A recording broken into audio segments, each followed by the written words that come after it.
2장, 추세 돌파 매매의 거장들. 한쪽에는 1900년대 초 시세판 앞에서 숫자의 움직임을 외우던 소년이 있다. 다른 한쪽에는 한 세기 뒤 야간 경비 근무를 하며 노트북으로 수천 장의 차트를 넘기던 청년이 있다. 둘 사이에는 무용수, 신문 창업자, 투자대회 챔피언, 차트에 인생을 건 트레이더들이 서 있다. 시대도 자본도 거래 도구도 달랐다. 누군가는 전보로 시세를 받았고 누군가는 실시간 스캐너로 수천 종목을 훑었다. 그러나 그들이 기다린 장면은 놀랄 만큼 비슷했다. 강한 종목이 먼저 상승한다. 한동안 좁은 범위에서 숨을 고른다. 거래량이 마르며 팔 사람이 줄어든다. 그리고 어느 날 가격이 저항선을 넘고 거래량이 폭발한다. 그 순간부터 이야기는 둘 중 하나가 된다. 돌파가 실패해 작은 손실로 끝나거나 새로운 추세가 시작돼 몇 달의 이익으로 커진다. 이 장에서 만날 7명은 같은 공식을 복사한 사람들이 아니다. 리버모어는 기다림과 피벗을, 다바스는 박스와 자동 손절을, 오닐은 성장주와 시장 방향을 더했다. 라이언은 선별과 복귀를 날카롭게 만들었고 미너비니는 수축과 위험을 정밀하게 설계했다. 젠거는 폭발적 거래량의 속도를 보여줬으며 쿨라메기는 낮은 승률을 큰 손익비로 뒤집었다. 그들의 성공담은 화려하다. 하지만 이 장의 목적은 영웅을 만드는 것이 아니다. 그들이 무엇을 보았고 언제 행동했으며 틀렸을 때 어떻게 빠져나왔는지를 추적하는 것이다.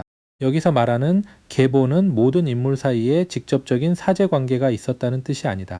서로 다른 시대의 매매법에서 반복적으로 발전한 개념의 흐름을 비교한다. 1. 제시 리버모어 시장보다 먼저 달리지 않은 사나이 제시 리버모어를 다룬 이야기에는 늘 극단이 따라붙는다. 거대한 성공, 파산, 재기, 그리고 다시 추락. 그는 시장을 정복한 영웅이라기보다 시장 앞에서 인간이 얼마나 강해지고 또 얼마나 쉽게 무너지는지를 보여주는 인물에 가깝다. 그의 진짜 무기는 예언이 아니었다. 기다리는 능력이었다. 리버모어는 투기자가 매일 돈을 벌 수 있다는 생각을 버려야 한다고 보았다. 위키에 정리된 그의 매매법에서 큰 기회는 1년에 몇 번밖에 오지 않는다. 나머지 시간은 행동하는 시간이 아니라 관찰하는 시간이다. 시장이 방향을 드러내고 주도 업종과 주도주가 함께 움직이며 가격이 중요한 지점을 통과할 때까지 기다린다. 그 중요한 지점이 피벗 포인트다. 가격이 오랫동안 부딪히던 저항을 넘고 최소 저항선의 방향이 위로 바뀌는 자리다. 리버모어에게 신고가는 비싸다는 경고가 아니었다.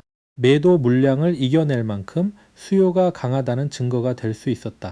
달리는 열차 앞에서 고집을 부리지 마라. 그가 시장 위험을 설명할 때 사용한 비유는 영화의 한 장면처럼 선명하다. 철로 위에 서 있는데 급행 열차가 달려온다면 자신의 판단이 옳다는 것을 증명하려고 버틸 이유가 없다. 일단 철로 밖으로 나가면 된다. 열차가 지나간 뒤 다시 올라가도 늦지 않다. 이 비유에는 추세 추종의 핵심이 숨어 있다. 손절은 패배 선언이 아니다.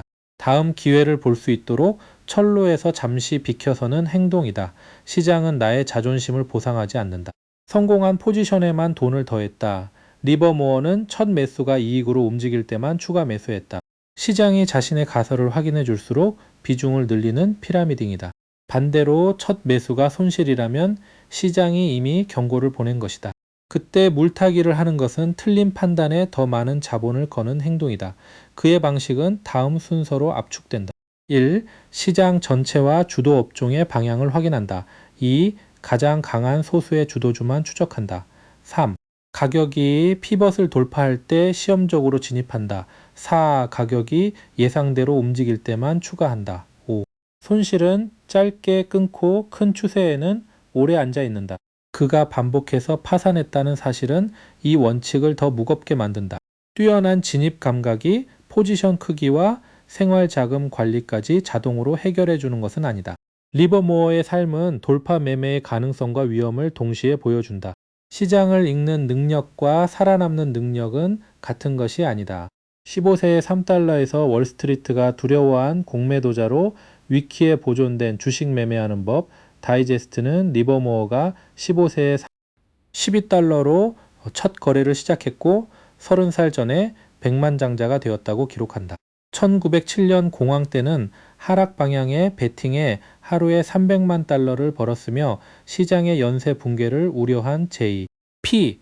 모건 측이 공매도를 멈춰달라는 뜻을 전달했다는 유명한 일화도 담겨 있다. 1929년 대폭락 때의 수익은 1억 달러 규모로 소개된다.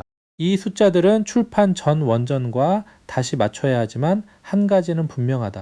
리버모어는 세상이 평온할 때마다 매매한 사람이 아니라 가격과 업종의 행동이 한 방향으로 정렬되는 극소수의 시기에 대규모로 움직였다.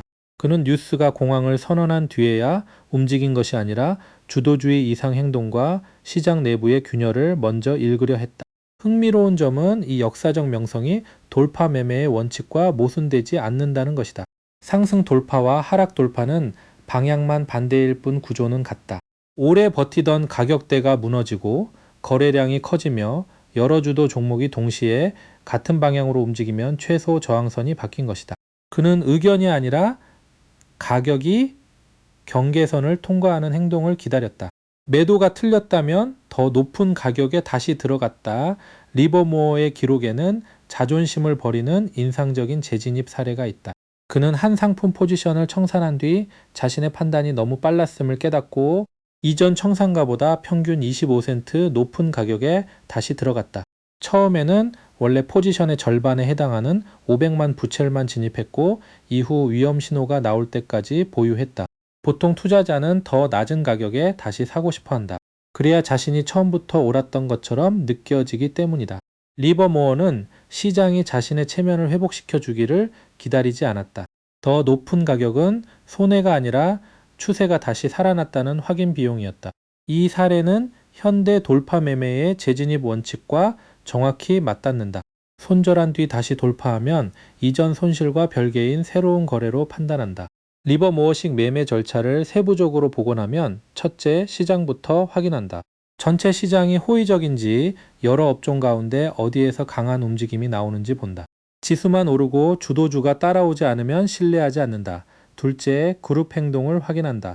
특정 업종의 한 종목만 튀는 것이 아니라 1, 2, 3등 종목이 함께 강해지는지를 본다. 선도주 하나가 쉬는데 동료 종목들이 잇따라 무너지면 업종의 수요가 약해졌을 수 있다. 셋째, 피벗을 기다린다. 신고가 또는 중요한 가격대에서 머리 위 매물 공급이 실제로 소화되는지 본다. 높은 거래량의 신고가 돌파는 과거 고점에서 물린 보유자들의 매물을 흡수했다는 신호가 될 수 있다. 넷째, 처음부터 전부 걸지 않는다. 시험 포지션이 즉시 이익 쿠션을 만드는지 확인한다. 맞으면 추가하고 틀리면 초기 크기에서 끝낸다. 이 순서는 확신의 크기가 아니라 시장의 확인 정도에 따라 자본을 배분한다.